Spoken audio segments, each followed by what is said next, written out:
Hi, my name is Dr. Dana Watson. I am a licensed clinical psychologist at Families Inc. Counseling Services.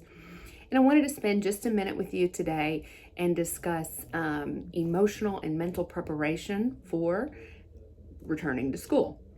And while this video is about preparing to return to school, I'm also aware that many parents are choosing virtual options for many different reasons. And I want you to know that I firmly believe that we are all doing the best we can with the information that we have right now.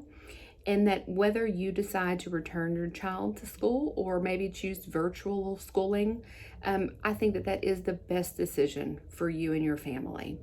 And even if you decide to change course later, one way or the other, I think that's a great decision. When we make our decisions, I think we should stand behind them and that we should prepare ourselves and our children to move forward.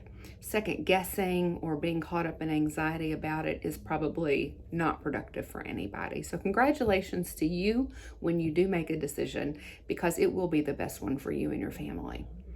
But for those who are preparing to return to school, I want to stress that over the summer, the administration, teachers, staff, bus drivers, cafeteria workers, maintenance, every bit one has been so involved and invested in creating the safest return possible for the children and for themselves. We have to remember that many of these same adults will have their own children in the school districts this year. So, first and foremost is the safety of the children, but also the staff themselves and their families. We are truly all in this together with the same goal of safety and education. The second thing I want to talk about is, as a parent myself of two small children, I can see every day little versions of me and my husband in our house.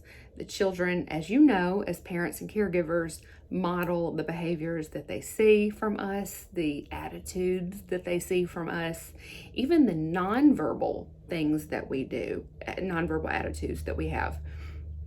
And so it is our primary function as parents to prepare our children in every way to enter the world successfully and equipped to thrive.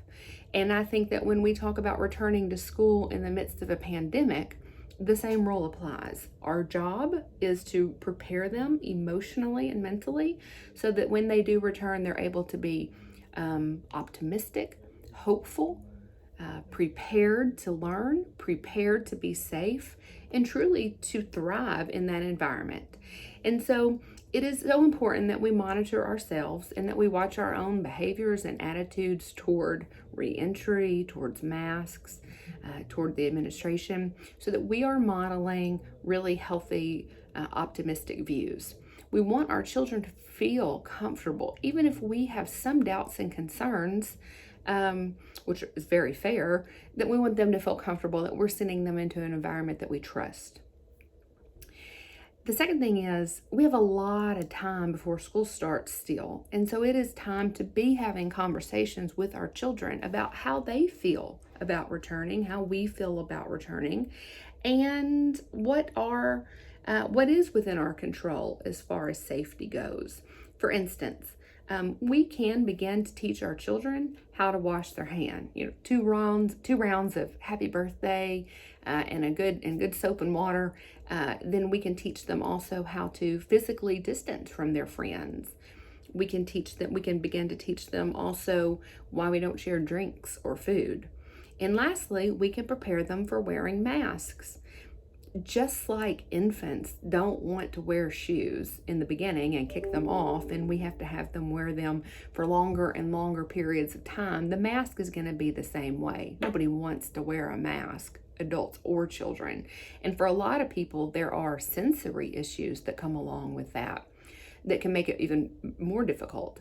So I would suggest that we start preparing our children to wear masks by having them wear them for short amount of times, maybe for a short activity or a short outing, so that they can become more and more comfortable. And of course, I think rewarding children for trying new things or being willing to adapt is also a really good idea. So they may wear the mask during an activity with the parents, or they may wear a mask for a while and then get rewarded with an activity, one of their favorite activities with the parents. The other thing is, I would like to suggest that this won't stop on the day they go back to school. We will have to continually check in with them and ask them how they're feeling and ask them what their experience is. And again, we're modeling for them that we are concerned and we do value their input and their feelings now during this and then later as they grow. By investing in those conversations now and making them part of your daily routine, talking about feelings, talking about thoughts, talking about concerns, asking them to come to you when they have questions, you can begin to model those behaviors and they will carry through their teens and adulthood. So there's a lot of things that we can do as parents, I think, to prepare ourselves and our children for a successful return.